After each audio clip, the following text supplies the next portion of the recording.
What's up, guys, and welcome back to my channel. I'm actually super excited for today's video. Honestly, I wish I had this information 10 years ago when I was in college. I wish I had this information. I wish I had this information a few years back when I was running a small local nonprofit with a very small team and none of us had any experience. This information is extremely helpful. A few days ago, I was in a Facebook group and I noticed that many people in there were addressing a question that was posed, and it was, what is stopping you from starting a business? And the overwhelming majority of responses indicated that the reason why they are not starting businesses is because they don't have any money. If that is also your answer, this video is for you. And we've all heard this statement before, you need money to make money. And I really want to break down why this statement is not only inaccurate, practically speaking, but I also want to talk about when you actually do need money in your business. This mindset has been so detrimental to so many of us, especially Black people, especially people of color, who often don't have the money they think they need to fund their businesses and to give back to their communities. And if you're new here, I'm Liz, and on this channel, I want to give you the key information and practical guidance you need to become a financially free and independent social entrepreneur. And I've been where you've been. I followed the system grudgingly. I followed the rules. I worked that 9 to 5, and at the end of it, I still barely had enough money to pay off my student loan debt, let alone give back to my community. And after much research and experimentation, I've actually discovered that you don't need any money to start an online business. Let's dive in. So when you're thinking about needing money to start your business, you're thinking that you need this through capital, through business loans, grants, etc. You're thinking that you need this for your operating expenses, maybe to create and sell your product, and also to do some marketing. So let's talk about operating expenses and products first. What I would suggest is actually going the route of doing a starter business first, where you're actually focusing on providing a service and or knowledge to generate income. And you can actually take advantage of free tools like YouTube and even free trials through Skillshare to learn a high in-demand skill. I actually talked about this a bit a few days ago on my Instagram stories. And myself, I decided that I wanted to learn copywriting. And so I learned copywriting using a free trial that I had through Skillshare. I did follow-up learning and training through YouTube, and then I decided to provide services on Upwork. If you check out one of my previous videos, you can learn more about my experience with Upwork, but I essentially use the knowledge that I learned off of Skillshare and YouTube to be able to create a portfolio of copywriting and offer that as an example to clients on Upwork to show that I was able to do the work and I was able to get clients that way. Now, for you, I would definitely recommend that you do a similar route and learn a skill that's in demand, like copywriting, for instance, or maybe video editing, or even graphic design, or how to do coaching or consulting. You can provide these services using free tools. So if you're copywriting, all you need is a Word doc. If you're a graphic designer, all you really need is maybe like a free tool like Canva that you can get started on. If you're doing one-on-one consulting or coaching, then Zoom is accessible to you and it's free. And don't be afraid to start doing work in the beginning for free, especially if you're still trying to figure out if you actually like the work that you're doing. Also, if you want to have more time to refine your offer and let people know what type of results you can actually provide. And then when you're ready to actually start charging, PayPal, for instance, only takes out fees after you've actually received payment. So again, you don't need money first. What truly pains me is that I would volunteer with different nonprofits and even churches who would try and provide free resources to the community on how to start a business. And they would always provide this very generic information that usually typically only applied to traditional sort of brick and mortar businesses. And most people just don't have access to create these type of businesses right off the bat. They would also provide information that was pretty generalized and throughout needing to have a business plan more often than not. But a business plan is pretty useless if you don't understand the fundamentals of what you can provide, why you're solving a problem, and how to communicate that to people effectively. In terms of getting funding, they would always recommend trying to find local small banks or credit unions that would be willing to give you loans, and trying to find small programs that would also be willing to kind of help you find these resources.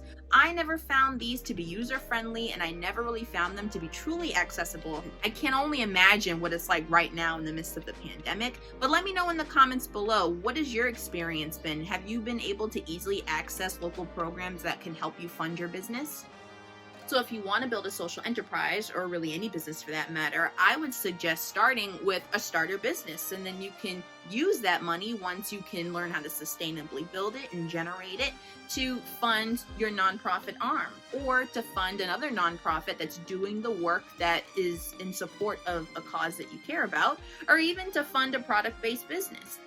So now let's talk about marketing. So most people who think that they need money for marketing are trying to use it for ad generation. So they want to create ads for social media or on Google, etc. But I'm here to tell you that organic growth and organic marketing is definitely the way to go, especially if you're first starting out from scratch, because that is how you can hone your message.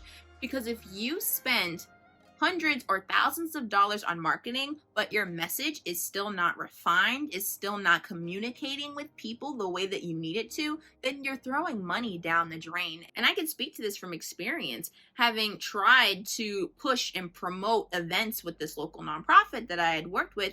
It was a pain, and we always were consistently throwing money at monthly ads, and it still wasn't helping.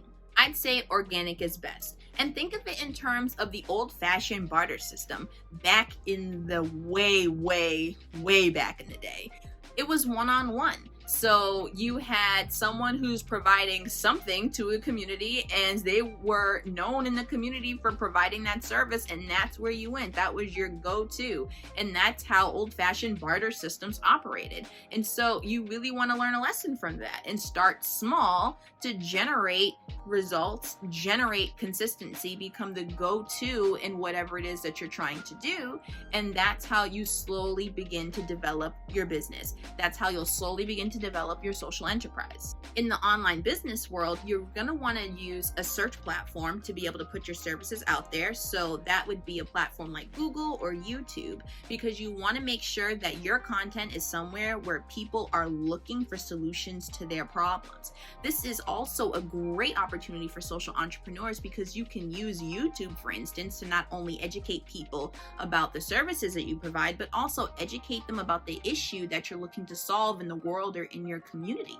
And if you are looking to start using YouTube strategically, this is my last week that I'm providing free one-on-one YouTube strategy consultation sessions. So be sure to use the link in the description to sign up for your spot before they're all gone. Now, while you're optimizing your search platform, you also want to take advantage of an engagement platform like Instagram to continue to build relationships and also educate people in more informal ways. And the best part about all of this is that these tools are free 99 to use as a solopreneur. And if you're wondering how you can effectively and sustainably take advantage of your search platform and your engagement platform, then check out my last video about how to become your own social media manager. Consistent content is key, but the great thing about it is that it helps you to build authority, and you don't even need a website to get started. So much time, energy, and money can get lost in trying to build a beautiful yet inefficient and ineffective website. So I would honestly save that step for when you're ready to upgrade.